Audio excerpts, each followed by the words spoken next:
Doctor Babasaheb Ambedkar open university.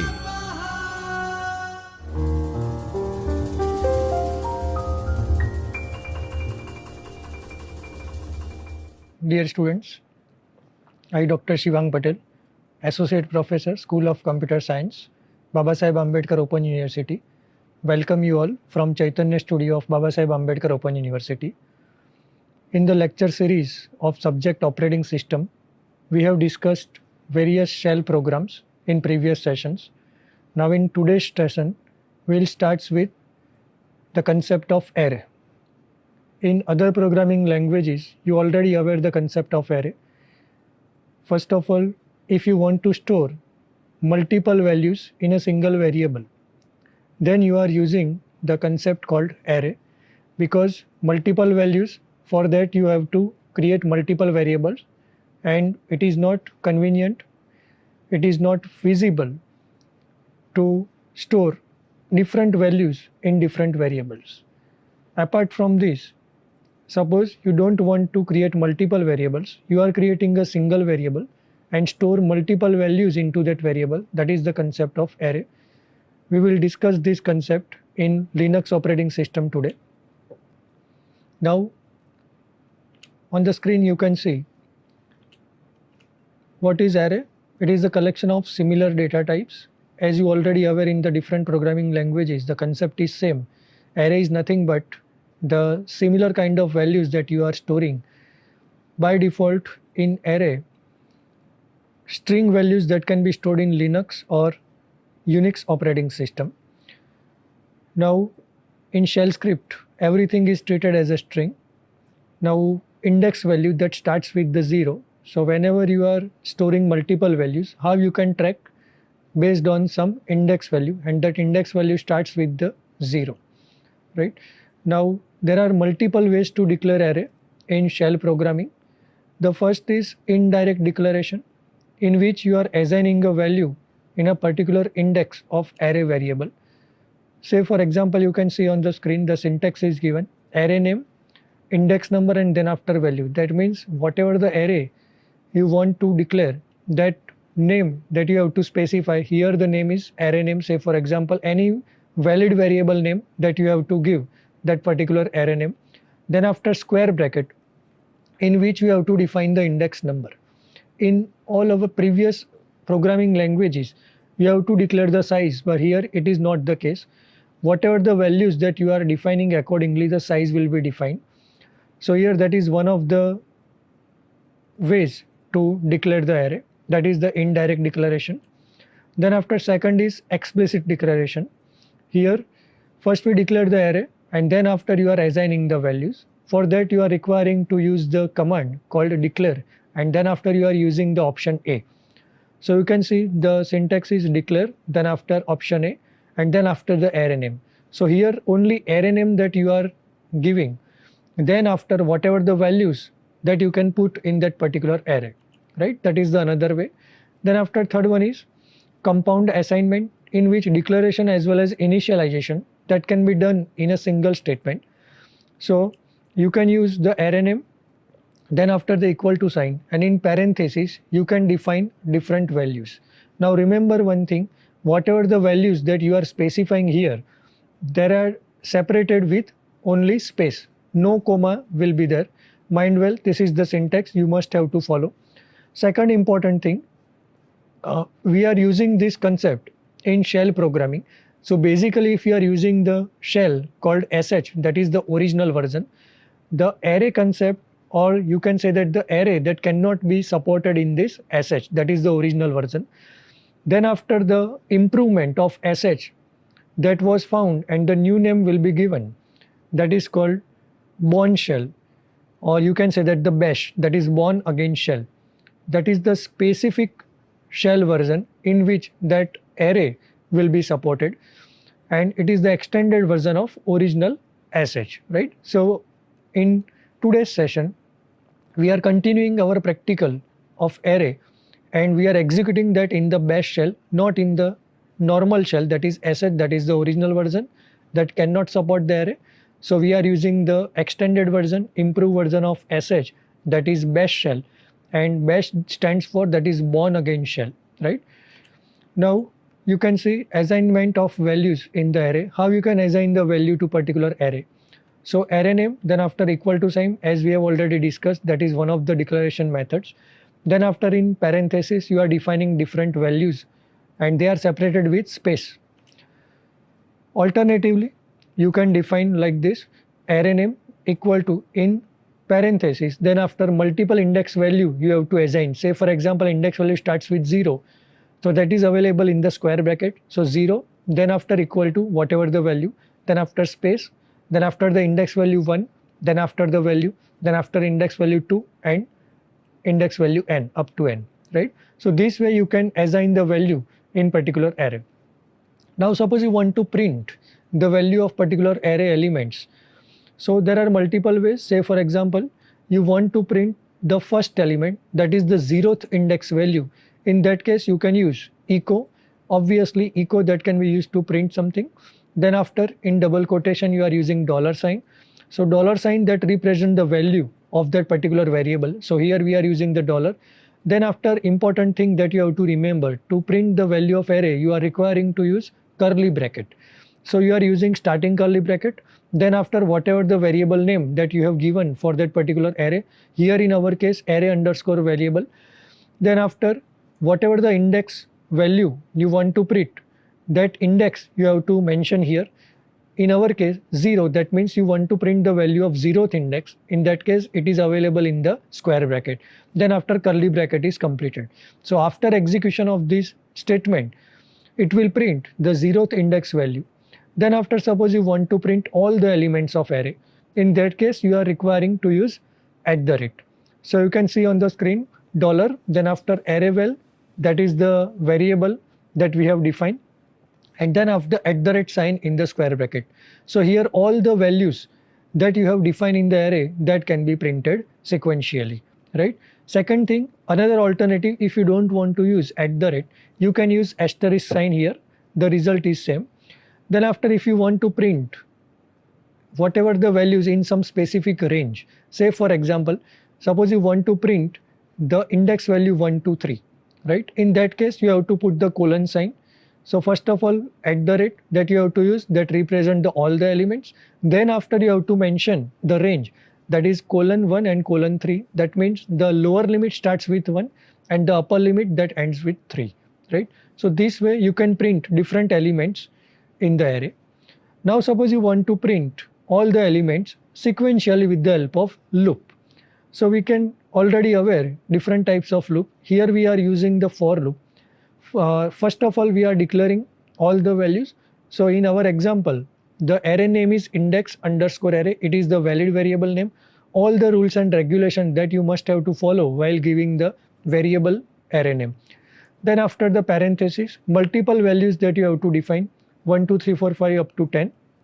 All the values are separated by space. Then after you are defining the for loop, for, then after one variable that can track one by one values from that particular list. Now here list that will be replaced with the array. So the array is dollar because you want to fetch the values from that particular index variable. So index underscore array, and then after @, here the list of all the values that can be defined, and for variable in loop this I variable that will take one by one all the values. So the loop starts with do, that we already aware, and then after ends with done. In between whatever the statements that can be executed multiple times. The iteration value incremented by 1 by default in the for loop. So here the value of I that starts with 1, 2, 3, 4, 5 up to 10. So at the end of this program it will display the values from 1 to 10. So this way you can use array in the loop.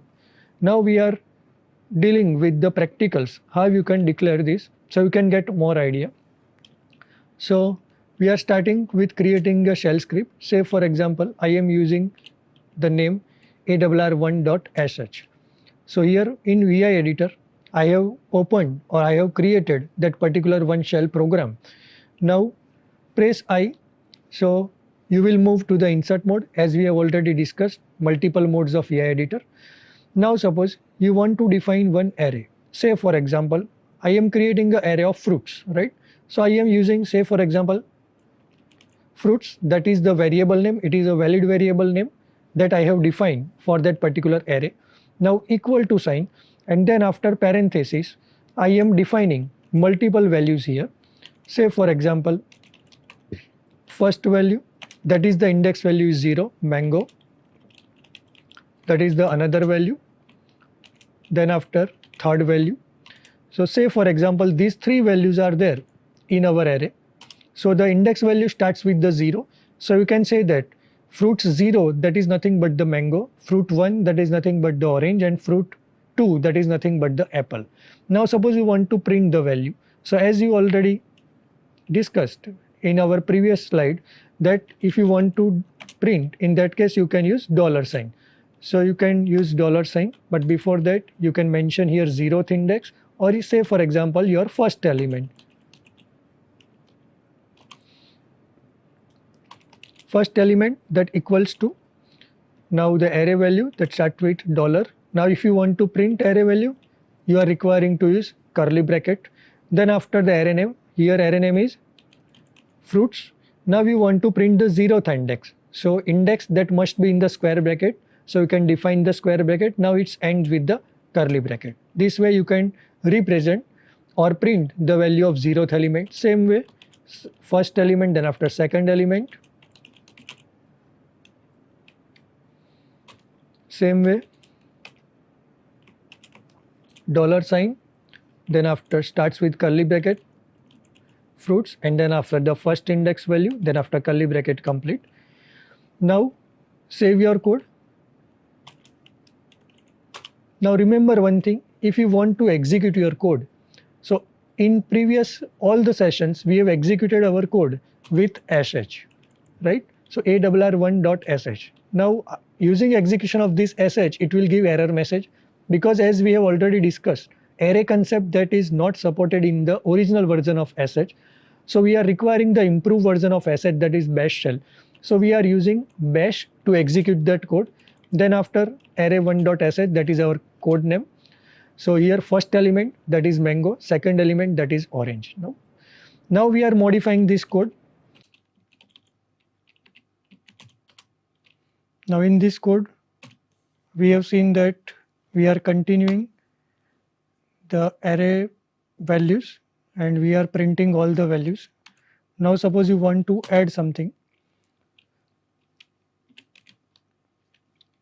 So you can use shorthand operator.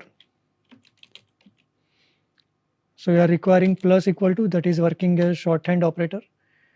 Now whatever the value you want to add, you can add here. Say for example, another fruit name. Now save your code. Again execute by using bash shell.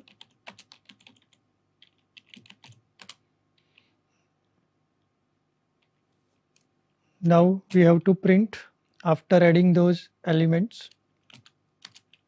So after modifying, we have to print.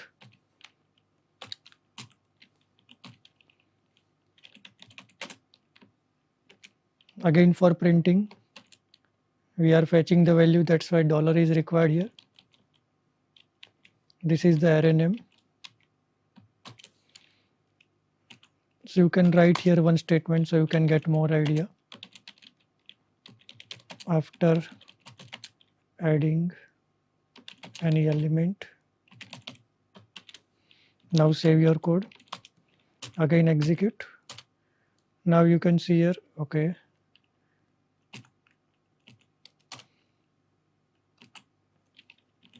printing mistake is there. Save your code. Now we can observe here, first of all the elements that will be displayed. By using shorthand operator, we have added one more element, and then after it will be added at the end. Now suppose you are requiring to insert at the beginning, then you can also do that. Suppose you want in between addition of particular element, then it can be also possible. Now suppose you want to find out the length of whatever the elements available, or you can say that the size of particular array. In that case, you have to require hash sign. So again, we are modifying this code. Now in the insert mode, you want to know total elements.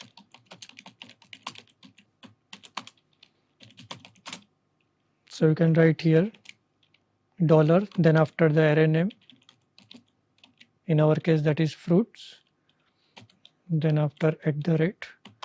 Now in this, we have to put hash sign here. So it will represent whatever the total number of elements in particular array. Again, save your code, clear the screen, executing again. Now you can see here total number of elements that can be displayed with the help of hash sign, right? Now suppose you want to remove some element. So again, we are modifying this code.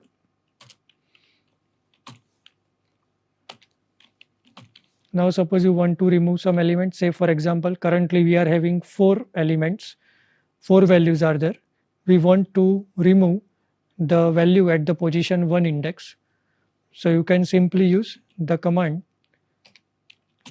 unset. Then after array name 1. Now after deleting an element, you can represent or display with that statement.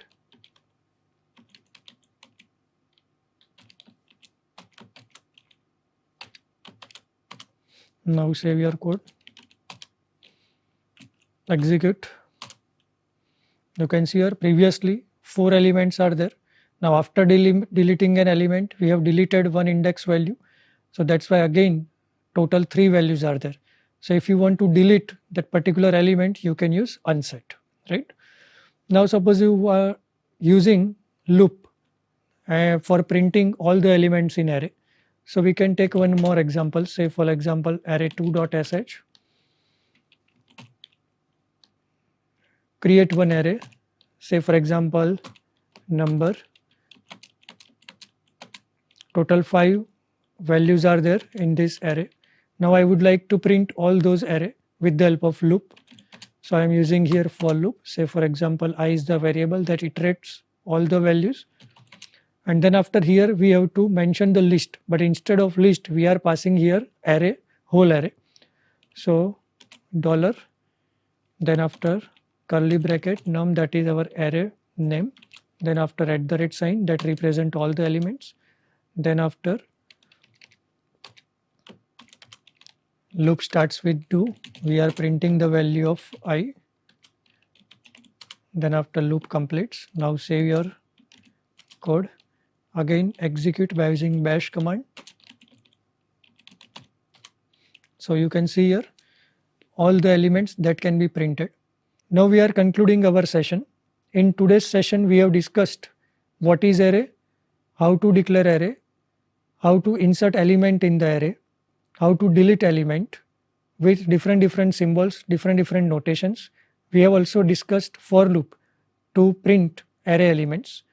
In subsequent session, we are going to see some additional commands related with Linux or Ubuntu operating system. Till then, keep practicing, keep programming, keep learning. Thank you.